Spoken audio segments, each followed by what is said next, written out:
देखिए, मैं त्यागी साहब आपसे जानना चाहूंगी, ये जो आम लोगों में, आम जनमानस में एक राय होती है, ग्रहण होगा तो उसका दुष्प्रभाव होगा, तो ये वैज्ञानिक घटना समझी नहीं जाती है। भले देखने में अच्छी लग रही हो, खूबसूरत लग रही हो, लेकिन समझी नहीं जाती। आप इसका क्या तर्क देंगे?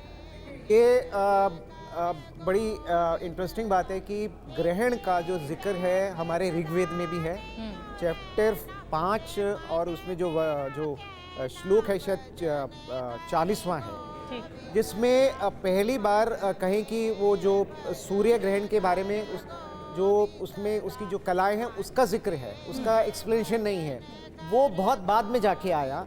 और उसको एक्सप्लेन करने के लिए जो कहानी थी, आपको होगा राहु केतु की, और जो समुद्र मंथन की, मोहिनी लॉर्ड कृष्णा ने बन के विष पिलाया और राहु केतु ने, तो मुझे लगता है कि शायद वो कहानी इतनी पॉपुलर और इतनी इंटरेस्टिंग है, वो अभी भी मनोभाव पे।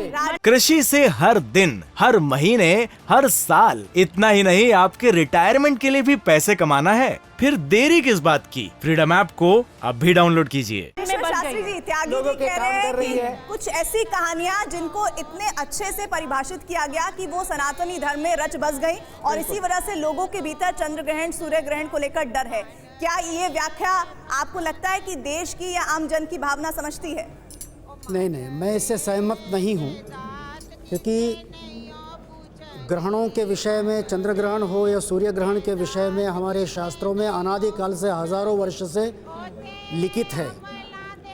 और दूसरी बात, ये चंद्र ग्रहण इसलिए महत्वपूर्ण है, वैसे हर साल में चंद्र ग्रहण, सूर्य ग्रहण तो होते ही रहता है, परंतु ज्योतिष शास्त्र के हिसाब से तिथि, वार, नक्षत्र, योग और करण, किस राशि में, किस नक्षत्र में, किस तिथि में, किस योग में, किस करण में वो ग्रहण हो रहे, उसका परिणाम क्या होगा, ये महत्वपूर्ण है। ऐसा नहीं कि सभी ग्रहण जो है वो नकारात्मक होते हैं, ऐसा नहीं है। ये ग्रहण इसलिए महत्वपूर्ण है, ये ग्रहण इसलिए महत्वपूर्ण है कि पिछला ग्रहण 25 तारीख को जो सूर्य ग्रहण हुआ, वो 25 अक्टूबर को वो सूर्य ग्रहण था, वो अमावस्या के दिन था, और अभी का जो ग्रहण आज जो है वो पूर्णिमा के दिन है। दूसरी बात, उस दिन का एक मिनट करना चाहूंगा, एक मिनट इनसे पूछिए कि कोई ऐसा ग्रहण है, एक मिनट, चंद्र ग्रहण जो पूर्णिमा के दिन, सुनिए, मैं मेरा मत प्रकट कर रहा हूँ, आप अपना मत प्रकट नहीं, सुनिए, त्यागी साहब आप बात कंप्लीट करने के लिए फिर मैं आऊंगी। प्रकट कीजिए। दूसरी बात, उस दिन भी अगर आप देखेंगे 25 तारीख को तो मंगलवार था, और आज भी मंगलवार है। और दूसरी बात, आज मेष राशि में चंद्रमा है। मेष राशि ये मंगल की राशि है, और मंगल जो है युद्ध का देवता है, और मेष राशि में ऑलरेडी राहु है। मार्च 2022 से लेकर के राहु ऑलरेडी आ चुका है। तो जैसे कि राहु केतु की वजह से ग्रहण लगता है, तो मेष राशि में जब चंद्रमा आया हुआ है, इसका परिणाम मतलब अच्छा आप नहीं ये है। कह रहे हैं, आप ये कह रहे हैं कि ये जो ग्रहण का जो असर होगा, ये जो राहु केतु है, नुकसान नहीं करेगा। नहीं, नुकसान करेगा, नुकसान करेगा। आप क्या कहेंगे? क्योंकि ऑलरेडी क्या है, तर्क सुन लेते हैं ना। राहु केतु स्वरूप जेलेंस्की और जो पुतिन है, वो राहु केतु स्वरूप ऑलरेडी पूरे विश्व को ग्रहण लगा चुके हैं। लेकिन अनिल वत्स जी, इस मामले में तो फिर आपकी बात से त्यागी साहब कहना चाह रहे हैं, आप उसको काउंटर कैसे करें? मैं ये कहना चाह रहा हूँ कि कोई भी जो ग्रहण होता है वो तो या सूर्य ग्रहण होगा तो अमावस्या के दिन ही लगेगा, और चंद्र ग्रहण है तो पूर्णिमा के दिन ही लगेगा, इसमें कोई एक्सेप्शन है ही नहीं।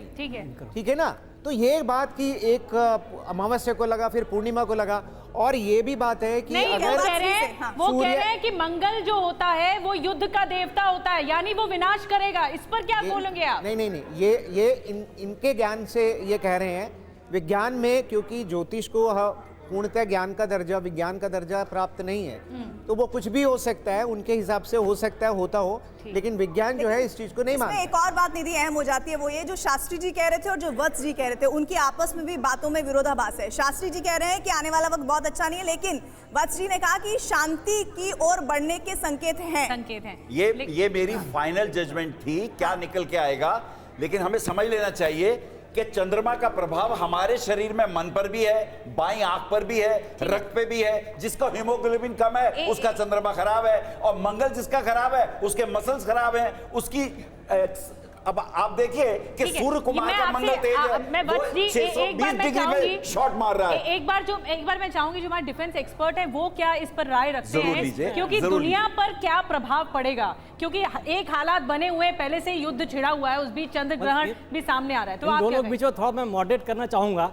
कि भारतीय सनातन धर्म कितने हजारों सालों से इन्होंने रिसीव किया है, पढ़ा है, और स्टैटिस्टिक्स पर बेस्ड इन्होंने प्रेडिक्शन किया है, जिसको आज हम पढ़ के और हम सिद्धांत समाज रहे हैं। यहाँ यूरोपियंस जो हैं इन्होंने साइंटिफिक रीजन दिया कि भाई मून मून का अलग एक्सिस है, अर्थ का अलग एक्सिस है, जब एक्लिप्टिस और ये कोइंसाइड करते हैं तो वहाँ पर एक्लिप्स होता है। ये साइंटिफिक रीजन तो बाद में आया, लेकिन जो भारतीय जो एस्ट्रोनॉमी से 20,000 साल पहले से, या जो हमारे जो पुराने मंत्र वो क्या कहते हैं, पुराने ऋषि मुनि थे, वो सब बड़े साइंटिस्ट थे, ये काउंटर करना बहुत मुश्किल हो गया है। इन्होंने बहुत पहले ही प्रेडिक्शन दे दी है, इसलिए मैं शास्त्री जी से मैं कुछ हद तक सहमत हूँ, लेकिन ये प्रेडिक्शन है पूरे विश्व के लिए है, पूरे विश्व के लिए है। और विश्व जो है एक ऑलरेडी जूझ रहा है, कि जो महाभारत से लिंक कर रहे हैं, महाभारत के टाइम में हुआ था, लेकिन अभी तो विश्व ऑलरेडी जूझ रहा है। विश्व और इकोनॉमिक फ्रंट पर, फाइनेंशियल फ्रंट पर तो ऑलरेडी शुरू हो चुका है। और परेशानी होगी, राठौर जी परेशानी बढ़ेगी नहीं, बात को कहना चाह रहे थे, परेशानी अब नहीं बढ़ेगी। कृषि से हर दिन, हर महीने, हर साल, इतना ही नहीं आपके रिटायरमेंट के लिए भी पैसे कमाना है? फिर देरी किस बात की? फ्रीडम ऐप को अब भी डाउनलोड कीजिए।